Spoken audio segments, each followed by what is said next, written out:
தமிழகத்தில் 27 கோடியே 27,50,000 ரூபாய் மதிப்பீட்டில் அமைக்கப்பட்டுள்ள விளையாட்டுத்துறை கட்டிடங்களை முதலமைச்சர் செல்வி ஜெயலலிதா திறந்து வைத்தார்.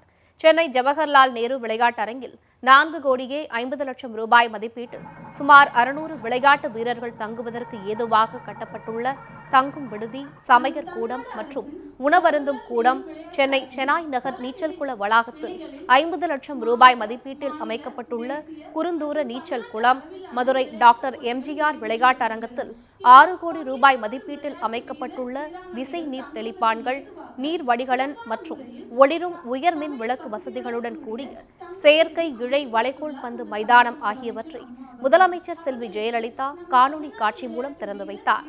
இதேபோன்று திருச்சி, திருநெல்வேலி, பெரம்பலூர், திருச்செங்கோடு உள்ளிட்ட பகுதிகளில் அமைக்கப்பட்டுள்ள விளையாட்டுத்துறை கட்டிடங்களையும் முதலமைச்சர் திறந்து வைத்தார்.